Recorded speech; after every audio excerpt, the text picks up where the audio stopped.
Ya Gwajima kuna watu ambao hawaelewi kama ambavyo hawaelewi kama saizi, ambao anajua wako nyuma yake, cha kwanza. Lakini ukiniuliza kipindi kile Gwajima alikuwa ndio mwenye jina kubwa kuliko mimi, au unakosea ndugu zangu? Kipindi kile na mjomba pia hakutamani mimi, nishaisema hiyo, hakutamani mimi niwe mbunge. Kwa aliniwekea kidhibiti, sio kidhibiti tu, mpaka nishawahi kukaa mabusu ili nisigombee tu. Sijui umeelewa, lakini nilimshinda na hakunifuata hata kunisogelea tu. Kwa hiyo anaamini hivi kwa sababu sijabadilisha ile spirit. Kipindi hicho nilikuwa sijulikani. Leo mpaka global unanifahamu. Sijui umeelewa ndugu zangu. Kwa hiyo nazirisha uchaguzi wa 22 ndani ya chama kwa nafasi kubwa ya mjumbe wa mkutano mkuu, ni kubwa kuliko ubunge. Nilishinda kwa 97%.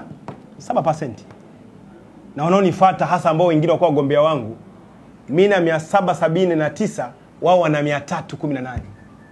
Ambao tulikuwa nao 2020. Na yeye alitengeneza timu ya kuprohibit mimi nisifanyeje? Nisishinde. Na mpaka wasaidizi wake walinipigia kula. Kwa hiyo niliwashawishi wasaidizi wangu kwamba mimi ni bora kuliko huyu mnemsaidia kwa fakti hii na hii na hii na hii. Kwa hiyo saa hizi na hili tu akatae. I swear to God akatae kama hajaniomba, na hapa Mungu huyu hapa ananiona. Kama hajaniomba hizi miezi miwili nimwachie miaka 5. Akatae. Kwa hiyo ndio maana akatae, akikataa ni mtumishi wa Mungu. I swear to God, mimi sitaki kuongea uongo.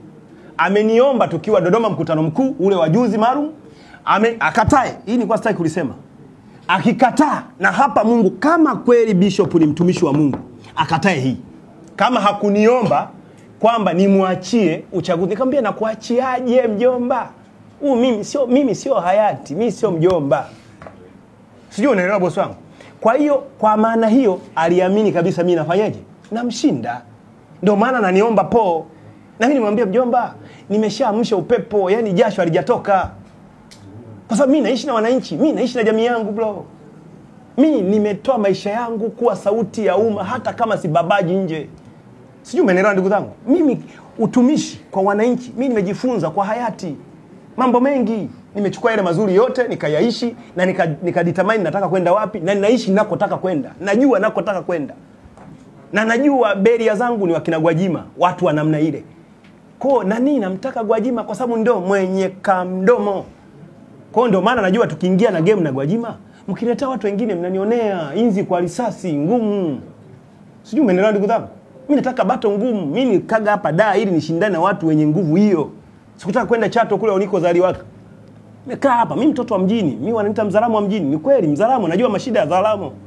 Sijui unaelewa ndugu zangu. Kwa hiyo bwana ndugu yangu anajua ninamshinda kwa fakti hiyo. Na la mwisho kwamba kuna nani yuko nyuma yake nimekujibu.